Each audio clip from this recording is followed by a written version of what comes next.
Welcome to the Master Your Mix podcast, helping engineers, producers, and artists create professional recordings and mixes, even from home.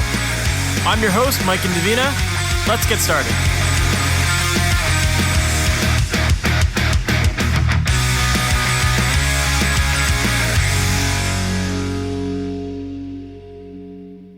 Hey, welcome to the Master Your Mix podcast. My name is Mike and Davina, and thanks for hanging out with me today. Today, my guest is Ryan Haft, and if you're not familiar with Ryan, Ryan is a musician, producer, engineer based out of Miami. He plays in a band called Capsule, which just released a brand new EP, which is very cool. Definitely recommend checking that out. But Ryan has worked with a bunch of great artists such as Torche, Mold, Red Fang, and a whole bunch more. And in this episode, we get into a great conversation all about the process of working on heavier music. Ryan works on a lot of doom metal kind of stuff where there's a lot of heaviness and low tunings and saturation and noise and all that kind of stuff. And it's a really challenging genre to work in. He does do work in other genres as well, but definitely, with his own band and some of the records that he's done that are some of my favorites, those have been more heavier style. But in this episode, we get into all about working on that kind of music and how to make your song sound clear when you're dealing with things like low tuning, how to make your song sound big, dealing with things like saturation and room mics, and how to get width and stuff like that. It can be very challenging in that genre of music, but Ryan does a really great job of it. So in this episode, we get into all of that kind of stuff here. And even if you're not working on that style of music, a lot of the stuff still applies, because when you're working on instruments that are fighting each other, or when you're working on instruments that feel small and you're trying to create that sense of space and width and size in your tracks, everything that Ryan talks about in this episode is definitely very valid and can be a solution to your problems there. So I think that if you're struggling with any of those issues, you're definitely going to really enjoy this episode because there's a lot of great stuff to learn from it. So with that said, let's just jump right into it. Ryan Haft, thank you so much for being on the Master Your Mix podcast. How's it going, man? Pretty good, man. How are you? Doing great. For people who might not be familiar with you, can you give us a little bit of your background in terms of who you are, what you do, and ultimately how you got into everything you're working on these days? I am a Miami-based audio engineer. Majority of my work is in the studio, but I also do some touring, front of house, and monitor engineering for some bands that I've done over the years. I got into playing music.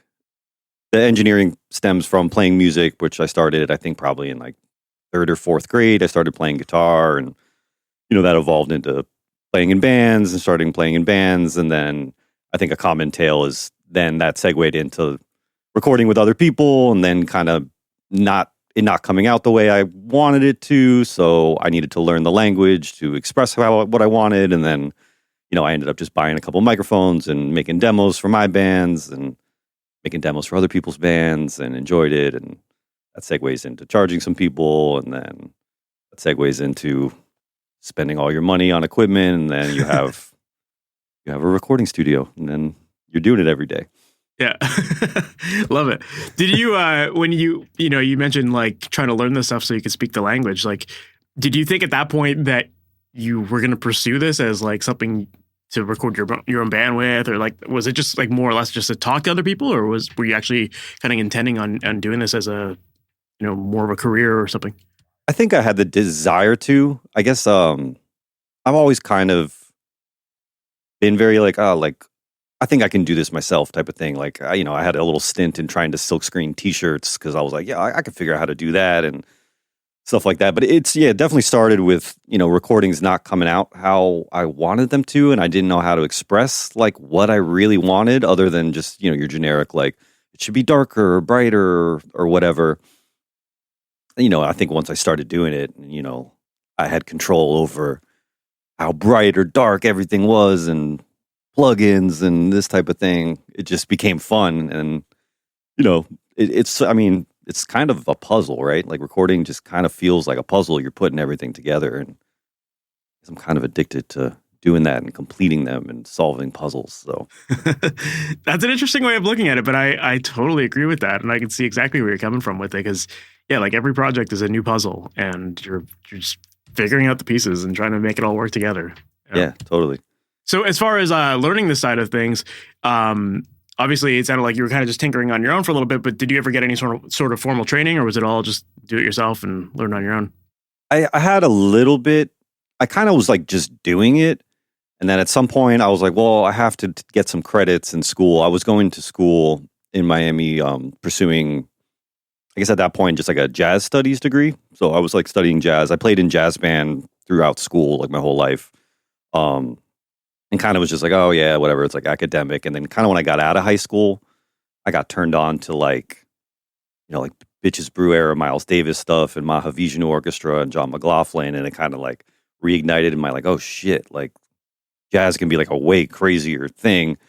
So I was like, yeah, I'm like, I want to be able to play guitar like John McLaughlin. So like I went to school for some jazz stuff, but they also had a recording program at the college, and I kind of just like cherry picked. I ended up just sort of just cherry picking classes that like I have interest in this, and I have interest in this, and I have interest in this. So I took some of the recording classes, and I don't know, it kind of felt like teacher, like, please don't raise your hand. Like, I know you know the answers to like all this stuff. So I got a little bit of experience in like a fancy studio that way, but I had kind of already like learned enough just by doing it trial and error on my own in bedrooms and things like that.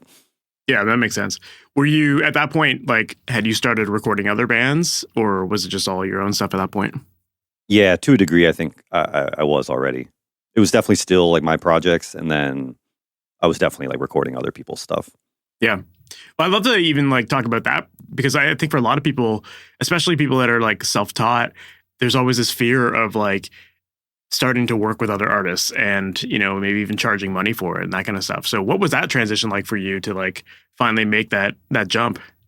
That was kind of hard, and like to some degree still is in a weird way, because it started, I started doing it because like it was fun and it was cool, and I was like working on music, and it's still fun and cool, and I'm working on music. Now I know I need to charge people to like make a living, but like I've always struggled with like, like putting my foot down, like, hey, like it is this much. So definitely in the beginning, like I'd be like, yeah, like, like, can I get a couple bucks for doing it? Like lugging my stuff around and things like that. And then when things started coming out sounding better, I think I was like, okay, like I need to charge people to do this. And then eventually I ended up landing a staff position at a studio in town, like the rock and roll studio in Miami, which was this place called the Dungeon. And at that point, like I ended up, I was running like real sessions, and then on my own recording bands and stuff like that. So like it became a job.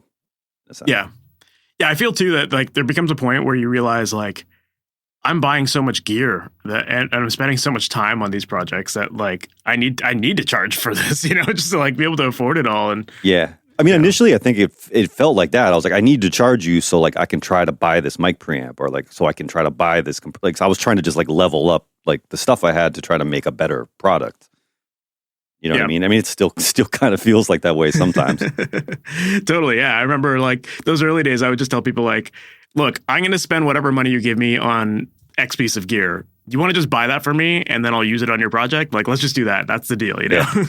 I absolutely did that a couple times. I had definitely had a band. I was like, hey, like, you mind advancing me like the whole budget to it? Because like I'm gonna buy this, couple compressors and 2 EQs and stuff, and like we're gonna use them. And they were like, yeah, hell yeah, let's do it. Yeah, it's like, hey, well, wouldn't you want that? Like, I'm buying this thing because I think it's going to make my stuff sound better. So why not make it sound better for your project? Yeah, who would not be down with that? Yeah, that's a pretty good pitch, I think.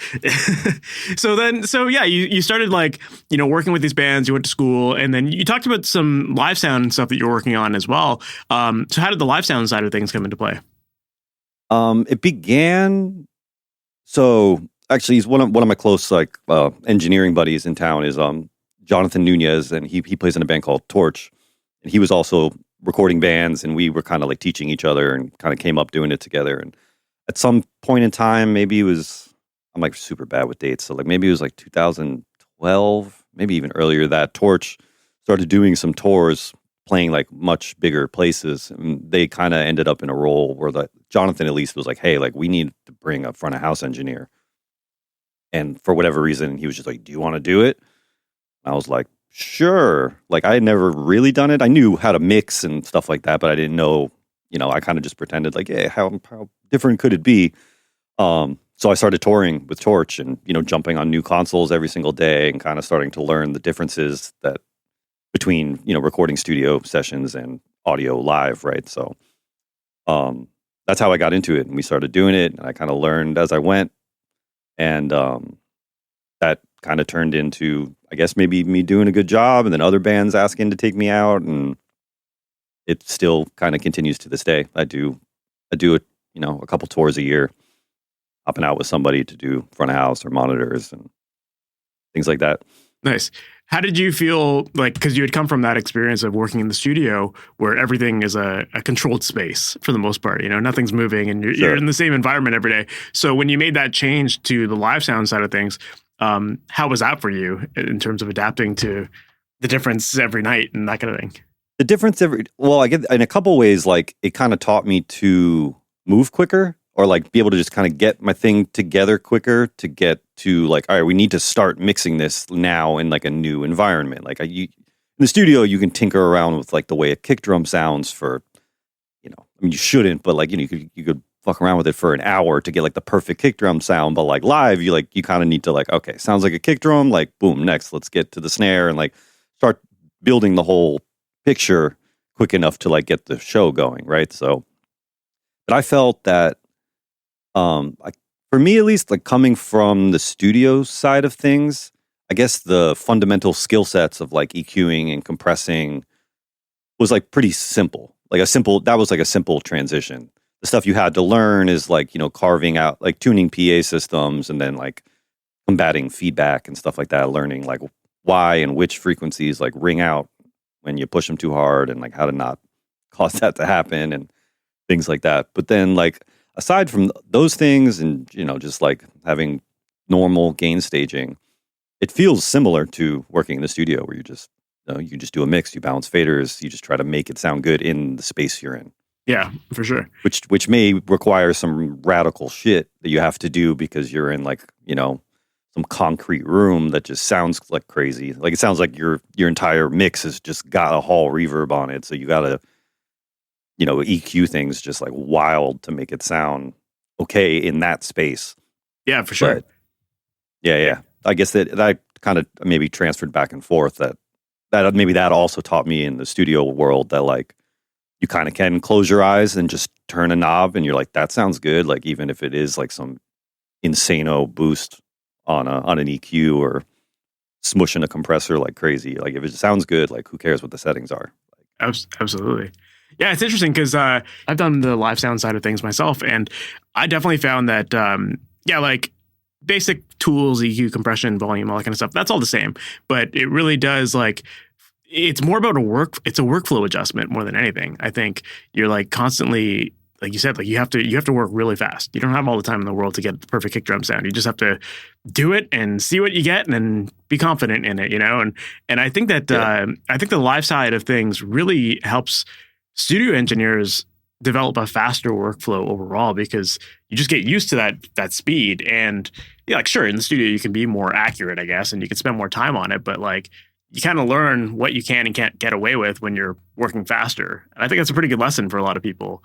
Yeah, I totally agree. And like I don't know if it's a positive thing when maybe when you run a recording studio and are charging by the hour, but like it's taught me to be able to like get up, get drum sounds, get things set up like really quickly, and then like fine tune, like once things are set up. But like in here, like I can get drums like up and going in like under 2 hours, and then then we tweak things around to like mold it to like the vision of whatever the thing is supposed to be. But yeah, it's a similar thing. Like you hop on stage, you put mics on things, you put them in the right spots, and try to get the sounds going as quickly as possible. Totally. So, I mean, in the studio and in live, like if it takes you forever to do it, people are just like, "What the fuck is going on with this guy?" Like, yeah, no one wants to sit around for an hour while you get a kick sound.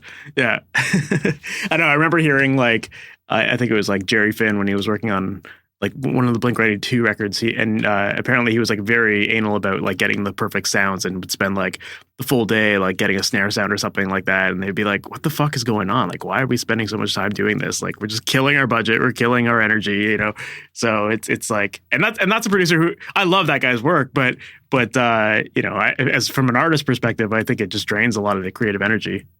For sure, making people wait around, and then like, I mean, you bring up a point that is just like I've also like I've never really worked on like a record that has like some insane budget. So like to a degree, it's like we need to kind of start recording. Like we need to get sounds, try to get them as best as we can.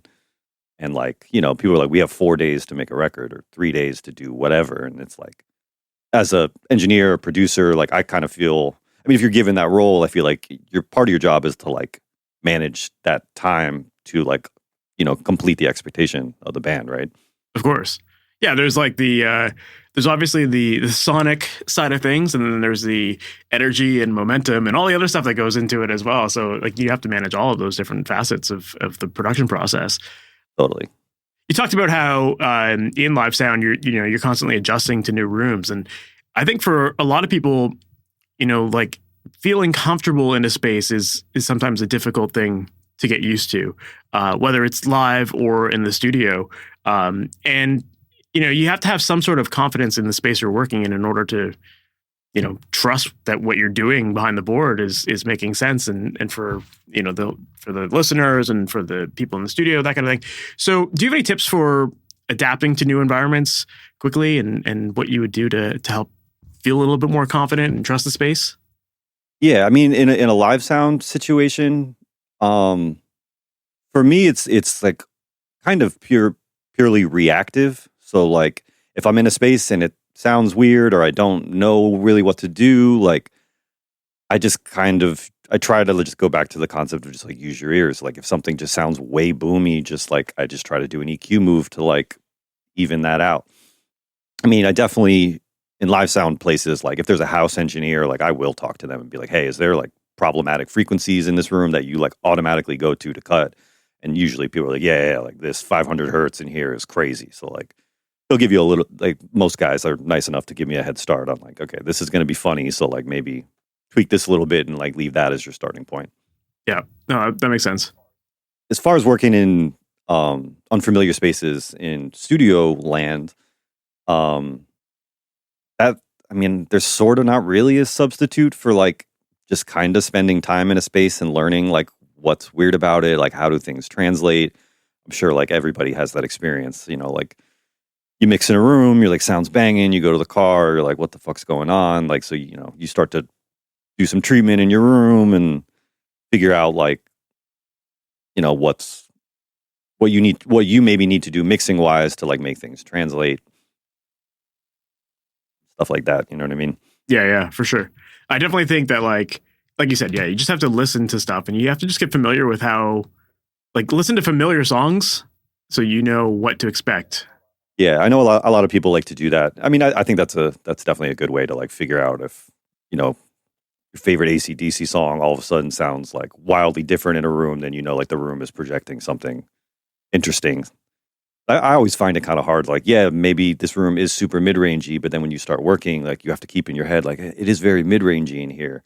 Like I struggle with like just being reactive to like what I'm hearing on the speakers.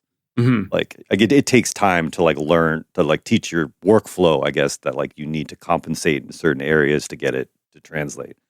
Fair. Because people recording at home, and I would even go as far as saying like people recording in like very well-tuned, built-out studios, pretty much all of them have weird anomalies. Mm-hmm. You know what I mean? So almost every space, like you are going to have to do nothing is perfectly flat. Like you have to do some kind of either, mental gymnastics to like tweak your mix to get it to translate outside of the studio and stuff like that. Yeah, I don't think I've ever walked into a room and been like, just, listen to 2 seconds of music and you're like, okay, everything's going to sound incredible. This room sounds perfect. I can hear accurately. It's like you have to adjust to it no matter what. Yeah. Yeah. I mean, I've been in this space now almost a year. And like now I feel like, okay, things have translated in here really well from the get-go. But like now I'm finally like, okay, like I feel like I know it.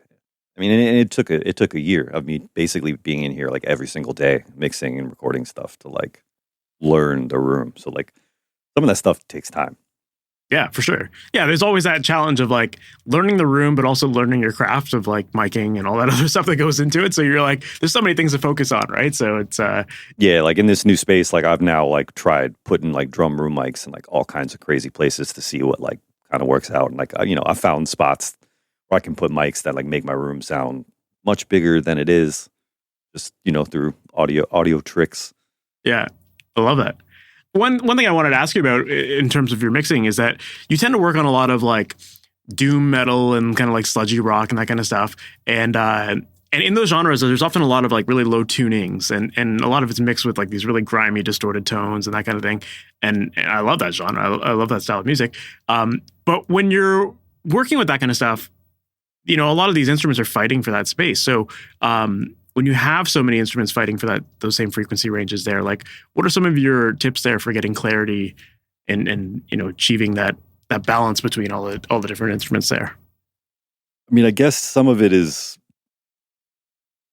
to a degree, some of it can be panning. Like definitely, you have bass, maybe kick drum, like heavy guitars, like all kind of occupying some of the same like low end, low mid situation. But if you got your guitars kind of panned out and the bass in the middle, then maybe you only got to worry about the bass and the kick drum, like kind of fighting for that space in the center of your mix.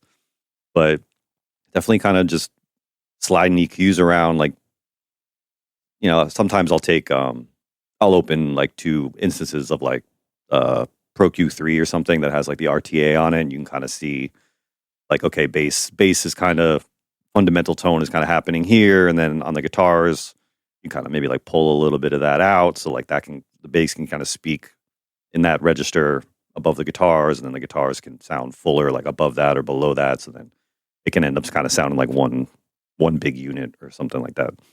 Gotcha. So you're mainly focusing on finding that fundamental zone for every instrument and working around that.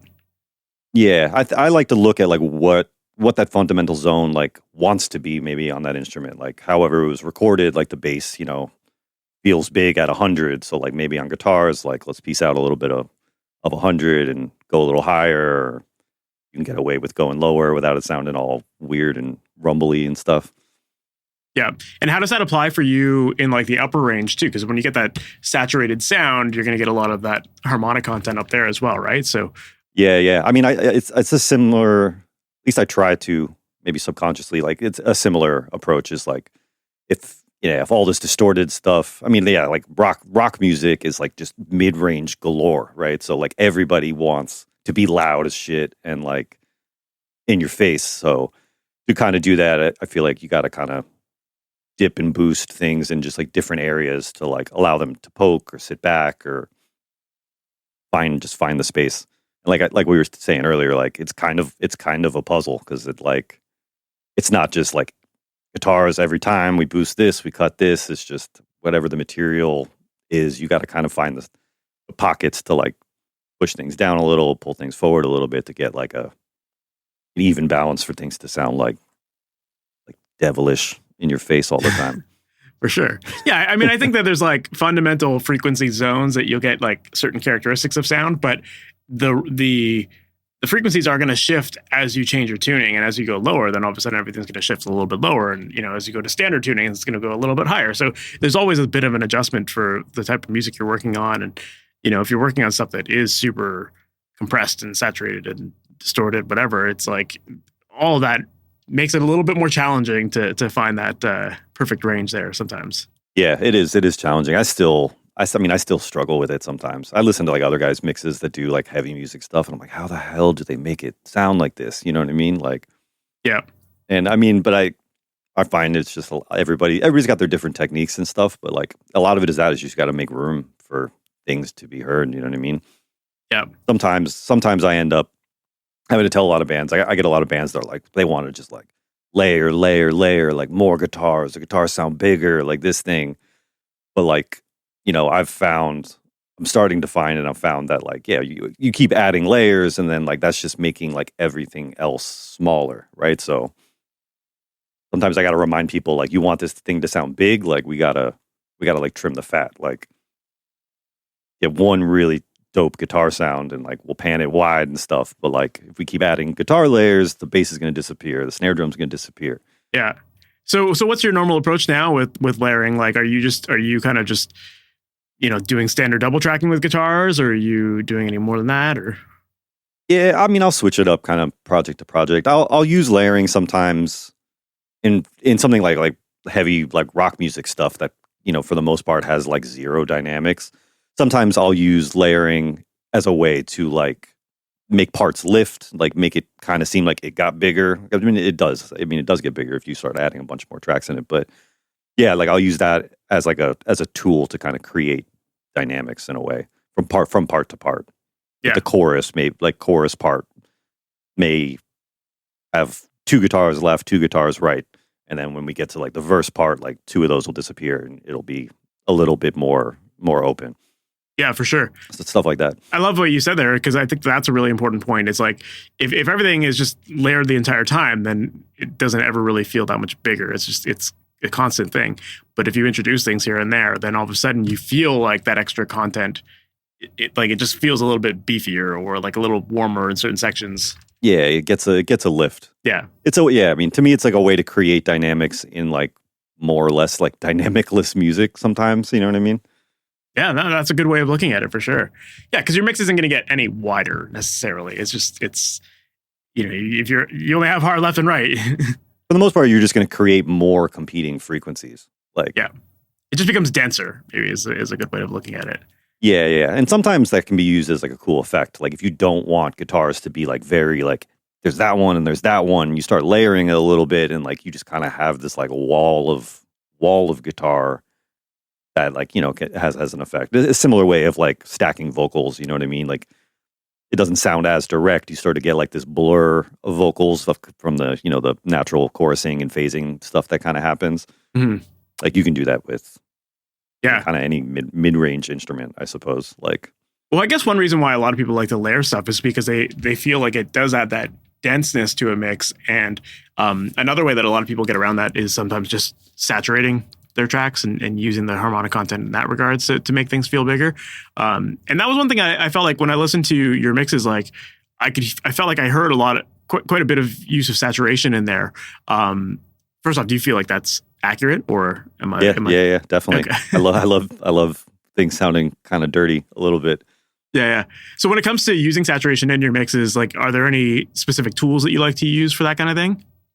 I guess there are ones that are killer. I feel like I've always been on like this like endless crusade of like finding ones in a weird way. Like I finally have just settled on it. Like I've always in the digital world, I've always tried to find like these, the plugins that do tape saturation, right? It's like I love the way tape saturation sounds. And I feel like I've tried all of them, and some of them are great, but they don't really sound like tape. So I've kind of ended up I just picked up like a 24-track machine recently just because I was like, you know what? If I want the tape saturation thing, like I just need actual tape. Yeah, what more tape can you get? But ones that I do really like are, like Decapitator is one that I'm sure everybody uses that sounds really good. I use Satin. I use the Crane Song Phoenix sometimes, like UAD, ATR 102. On mix bus stuff sometimes sounds really badass. And then some of it I kind of get in the tracking phase.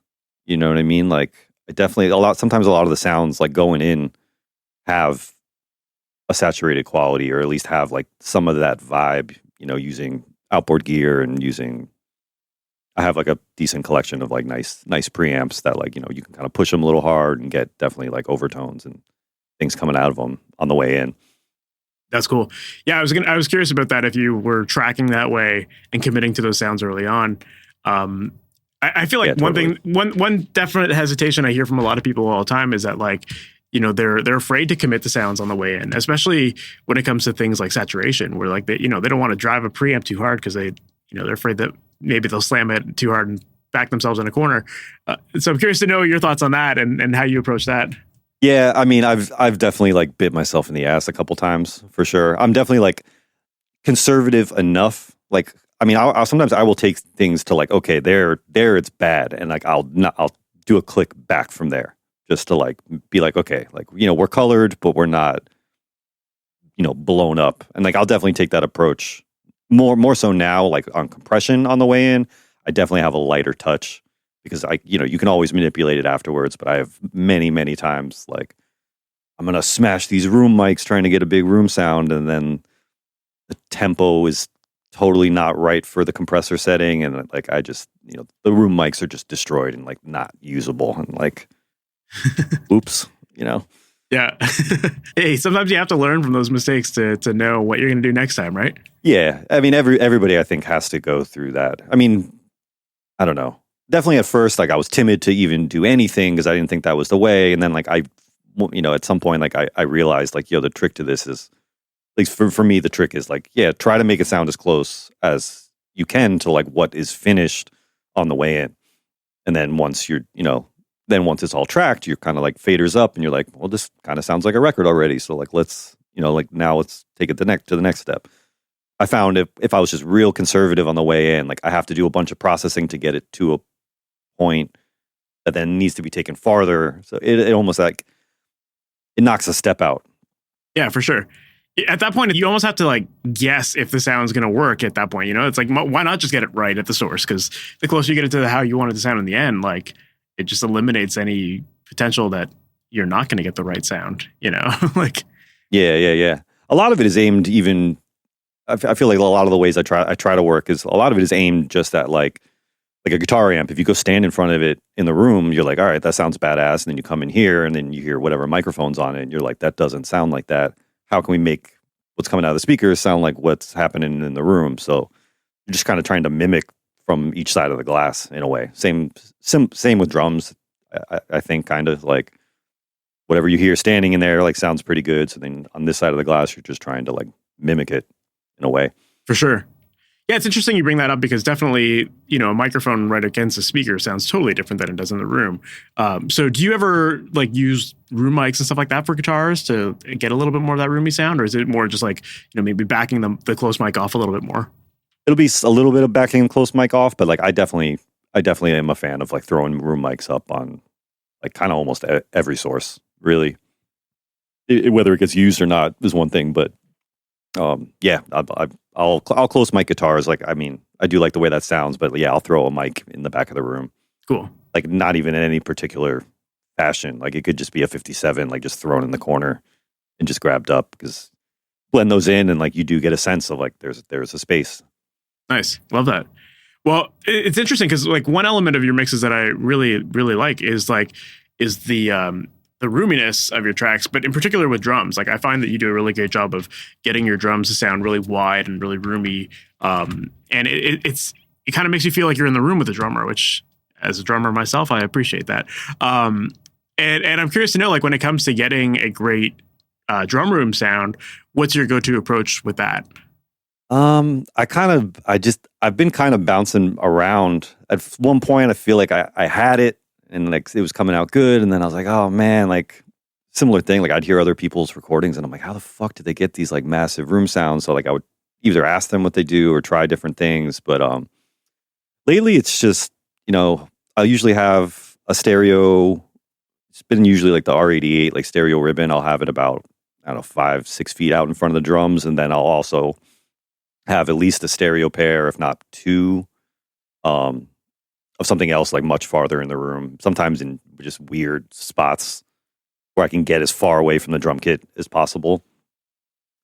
And I experiment back and forth with either not really compressing those or like trying to see if I can smash them and squeeze some ambience out of them. Sometimes I definitely actually send room mics. The room mics that I recorded, I will send those to an additional reverb that could like almost expands the space even more. There's actually like some really good, like the Sunset Sound reverb and the Ocean Way reverb, like spaces that were like recording studios that were modeled in spaces. I'll send my room mics to like stuff like that and like tuck that in, and it just kind of like even further like seems to like open things up and have like a very realistic perspective of a drum room. You know what I mean? I love that. Yeah. When you're working on your room mics, like what ultimately are you looking for in the room mic sound? Maybe to some degree, just like what it kind of sounds like standing in the room with the drum kit. Obviously, like the microphones like pick things up different than your ears do in the space. So usually I'm just trying to like make sure that there's not just crazy washy cymbal stuff, which is just like the bane of room mics.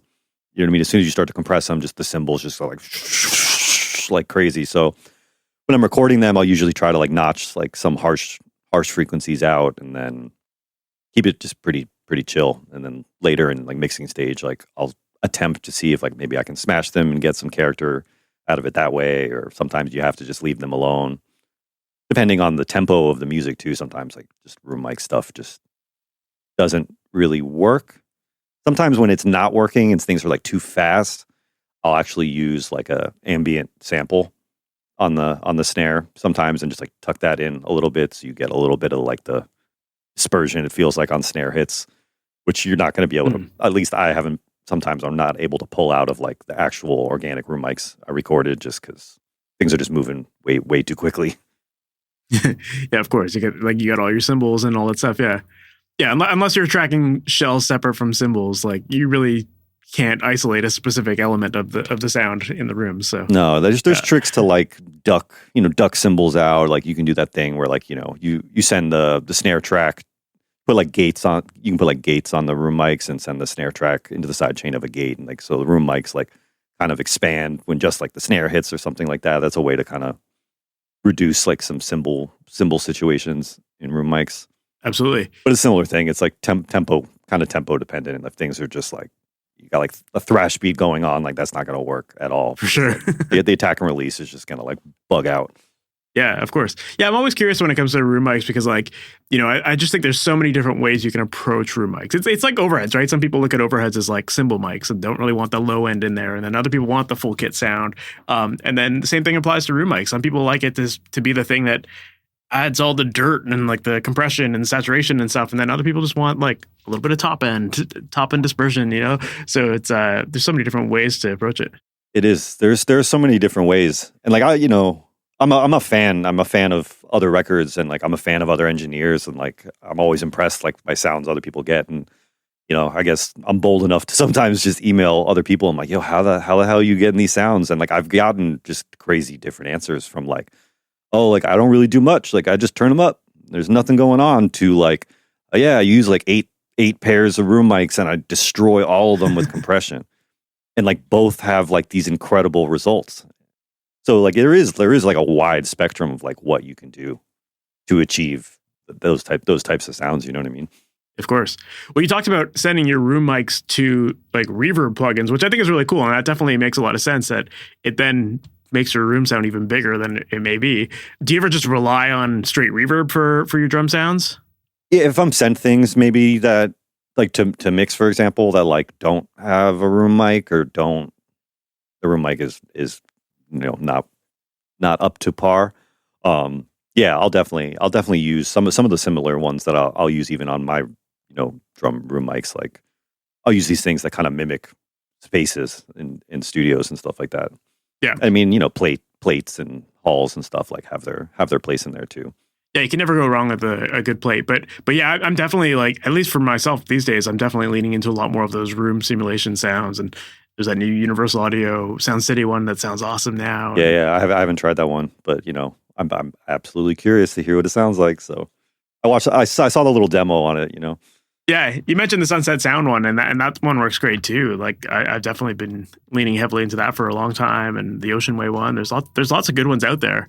Yeah, it's a cool way too, because like I said, like I've been in this space like a year, and like I'm kind of trying to figure it out, and now I feel pretty good about it. But like there's definitely, I've done some drum recordings where like, maybe that room mic position seemed like a good idea and didn't sound so good. But like me then double kind of sending those to like one of those plugins makes my room now sound better and tuned. Yeah, absolutely. Yeah, I think that's a kind of a pretty cool tip that like if you're recording in a suboptimal space, kind of like sending your room sounds to like one of those like very nice sounding rooms can kind of give your room like a decent sound when perhaps you didn't have that. Yeah, for sure. If you're working in a small room, like you're not going to have the depth and size of a big room to begin with. Like, it's so you have to find ways to work around that. Yeah. And the other trick is like, it's kind of like the Steve Albini thing. Like you can just take the room mic and delay it a bunch of milliseconds to like simulate, time traveling to reach that microphone farther, like as if you had a bigger room. Yeah. Well, you also talked about how you'll sometimes put mics in weird positions, and I definitely think that's a big part of it too. Like sometimes just like placing a mic as far away from a drum kit or facing away from it or in a corner or against a wall or whatever, like those little things sometimes can make a really big impact and make your room sound a lot bigger too. Yeah. I mean, there's also like, I've tried them maybe a couple times, but there's like all those weird techniques you can do. Like you can stick like a mic in like a garden hose or something and like run it around the drum kit, which is like very, very close to the drum kit. But like the sound traveling down this tube, like sounds like a room. Like it makes it sound like a space, like a kind of otherworldly space. Yeah, absolutely. That's the Sylvia Massey technique there. Yeah, totally. Yeah, absolutely. I actually just found my daughter was like going through my bookshelf and just ripping books off the wall, and she happened to take down my Sylvia Massey book and open it up to like the drum section. I was like, oh yeah, like there's so many cool things here, like, So that it was kind of funny you mentioned that because it was fresh on my mind. But yeah, I mean, if anyone looking for like creative ideas for drums, like check out that book. I think it's called Recording Unhinged. Yeah, that book is really cool. I've read through some of that, and it's definitely like sparked like, oh yeah, like see people like putting mics in condoms and buckets of water and stuff like that, just like trying to create just like unnatural spaces. Yeah. But it is like essentially like creating like room sounds, like weird. Who fucking knows what it is? Room sounds, you know what I mean? Yeah, for sure. Love it. Well, another thing I wanted to ask you about was your band Capsule. You guys just released a brand new EP, and I was, and I know you produced that. You recorded and mixed it. Can you tell us a little bit about the making of that record and how it all came together? Yeah, I mean, we started the band. The band started in about 2005, and we did it for a lot of years. Like put out 2 full lengths and like another EP, and then it's around 2014 or so, 2015 maybe, 2014. I guess maybe kind of life just started happening. A couple of the guys moved to different parts of the country, and we just kind of simmered off and didn't do it for a long time. But we all kind of started playing together in another project recently. Colin, the guitar player, kind of wrote a batch of songs, and I did a recording project with him. This project was called Viral Sun. It was just me and Colin that kind of like did the whole record, like as a recording project together. Like me and him played all the instruments on it and stuff, mostly Colin. But we wanted to play some shows, and Colin basically was just like, yo, like the only guys I know that could probably play this stuff was basically the lineup of Capsule. So we actually like all got together to play Colin songs and did a couple shows out on the West Coast. And, we kind of all realized like, man, like kind of miss doing this with all you guys. Like we do it really well. So we started discussing like, yo, maybe we should like write some songs. And we got an offer to go play this festival in Gainesville, Florida called the Fest, which we had played many times over the years in the past. So we kind of made plans to do that. And Eric kind of came up with a batch of songs and showed it to everybody. And we just, started working on them. Got back in the studio. Love it, man.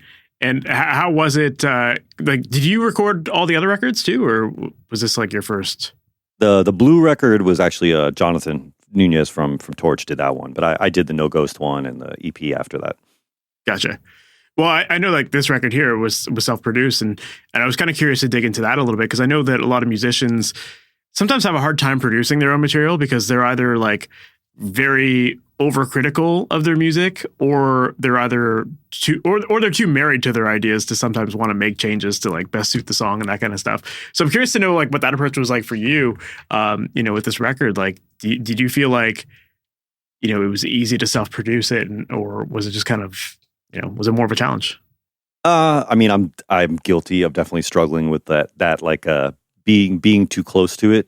Sometimes being too close to be like objective in certain ways, but it was like, I guess like what we were talking about before is I got into recording basically to kind of like record the projects I was like working on, and probably the first one I ever did was me, Eric, and Colin. It was like basically the same guys that are in Capsule. So I've kind of my entire recording career has been like just recording the stuff that we've all come up with together. So fair. Doing it again was just like completely familiar territory. You know what I mean? I think we do a good job of like, I got an idea, Eric's got an idea, Colin's got an idea. we just shoot it out there, and like, you know, some things stick, some things don't. Yeah, I love it. As far as like self-producing it, I think like, you know, we all do a good job of, you know, hearing everybody's ideas and trying them, and just, you know, everybody just agreeing like on this is working, this isn't working. But then when it comes down to like, you know, me mixing it and stuff like that, I drive myself fucking crazy. Well, I was gonna say, like, you know, it's one thing to have like one person working on their own music, but then to have a whole band of people that are also like trying to self-produce it and provide their input, I imagine that would definitely prolong the process a little bit more, and maybe, you know, create it's not too bad actually. Like, you know, writing it and recording it, like that's definitely like the collaborative side of things. But then like once that's all done, like I basically just kind of go into my hole and try to mix it and try to make it sound good. And like I'll send it to the guys, and they'll have to, you know, they'll have their normal notes like any other project, like, yo, like this thing should come up, or I feel it should come up, or it should be more reverby or whatever. Mm-hmm. But yeah, like I'll just get it. Then that's the point that usually like I've been so close to the record, like playing on it, recording it all, that I'm just like, is brighter better? Is darker better? Like I don't know. And like I will sometimes bounce it off other people. I'm like, yo, is this sounding like shit or not? Like, yeah, is it cool? So then ultimately, how do you know when you're done? I don't know. I try to set some deadlines.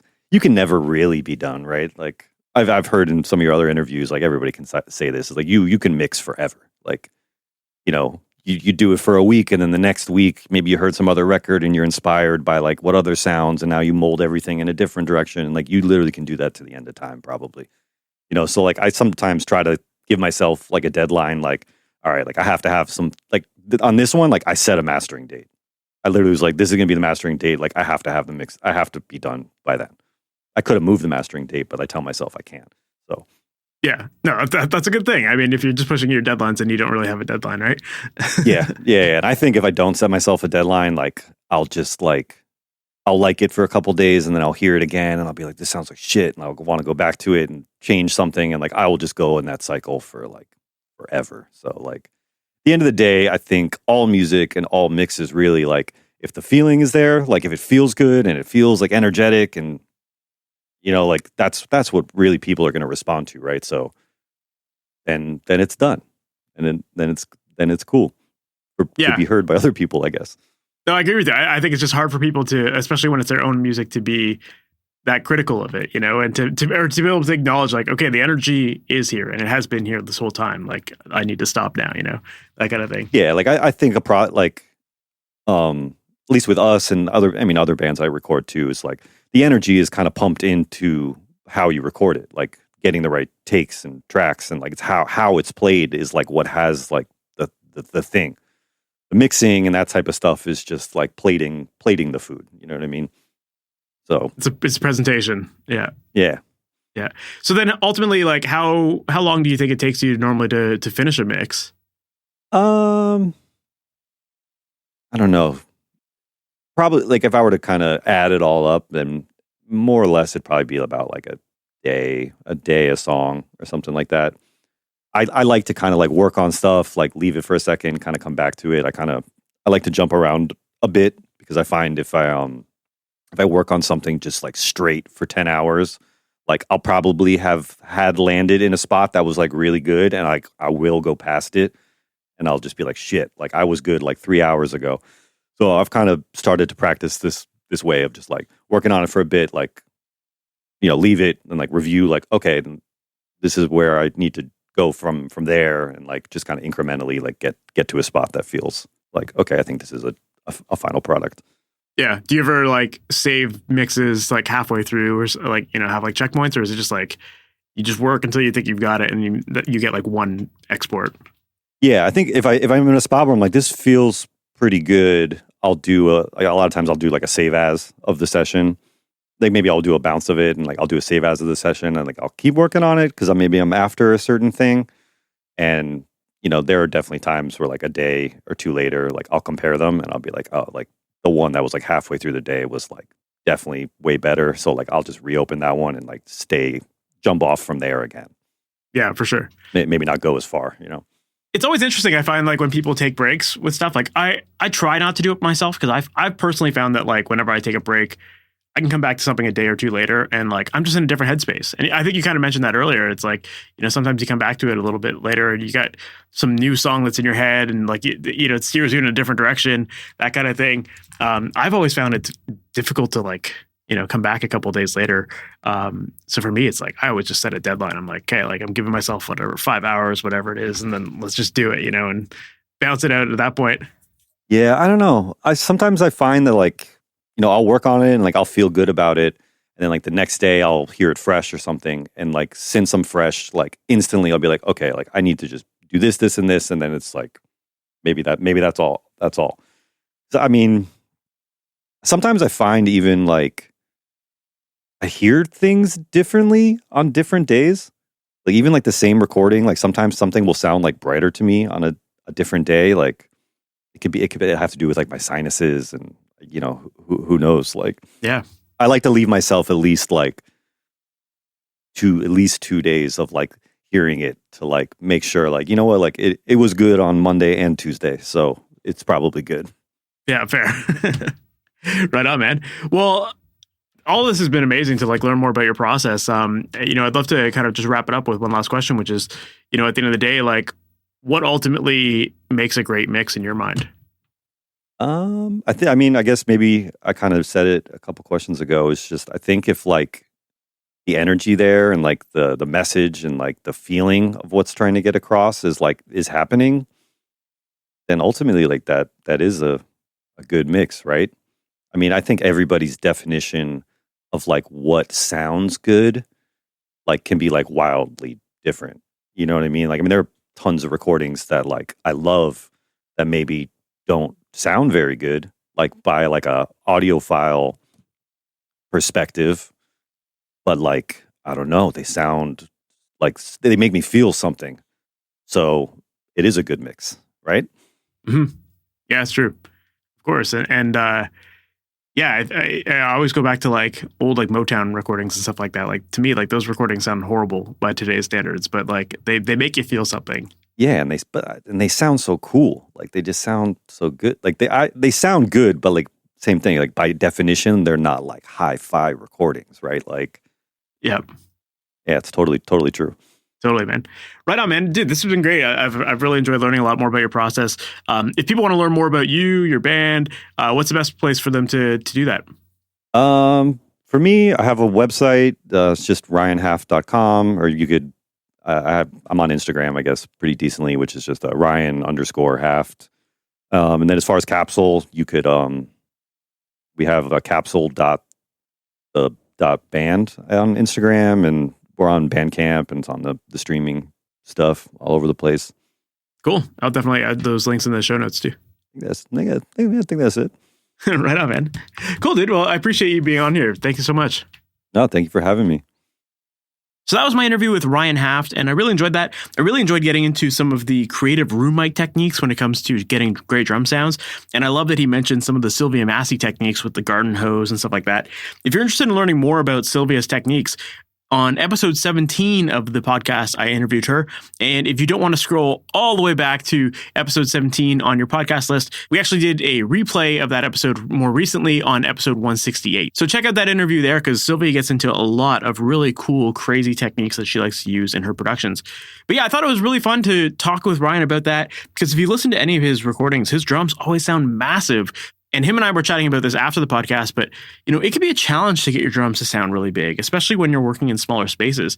But sometimes it really comes down to these creative techniques and creative mic positions that don't seem like they should make sense. Sometimes those are the coolest sounds. So you definitely want to be experimenting when it comes to getting roomy sounds. And like you've talked about in this episode, you can apply the same stuff to guitars as well. That sometimes can give you a really cool character too. So I love that he got into that as well. I also thought it was fun to chat about, things like saturation and driving mic preamps and knowing how far to go and making mistakes too, because I think that that's a really important thing too. You're going to make mistakes along the way, and sometimes those mistakes end up being happy mistakes and they end up leading to something really cool. And sometimes you're going to learn what not to do in the future. But I think when it comes to saturation and committing to saturation on the way in, it's definitely one of those things you have to play with, and you do have to experiment to see what ultimately works best for your songs. And the more you start working on music, the more you commit to sounds, the more you're going to learn what you can and can't get away with, or what you should maybe play it a little bit more conservative with, right?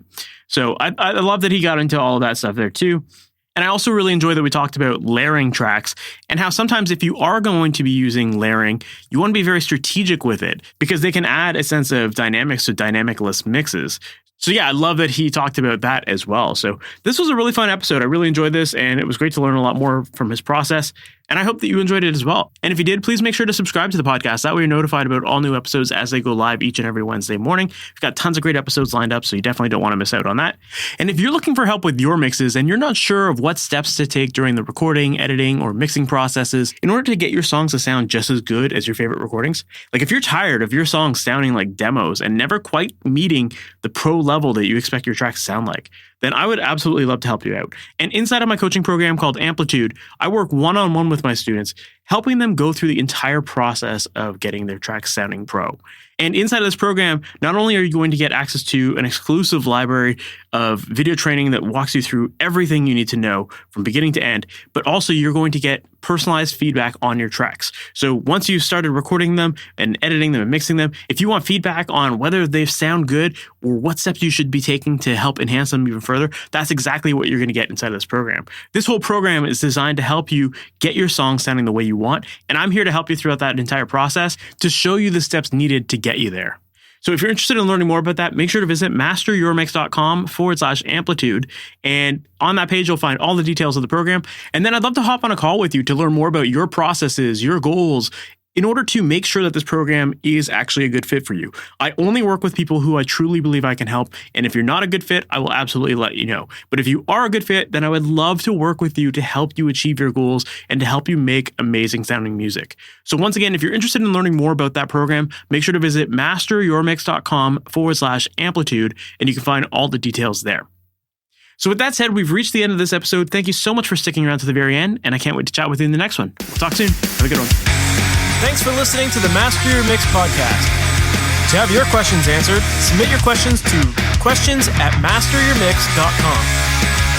Please go to iTunes and subscribe and leave a review. And for more information on how you can improve your mixes, visit MasterYourMix.com.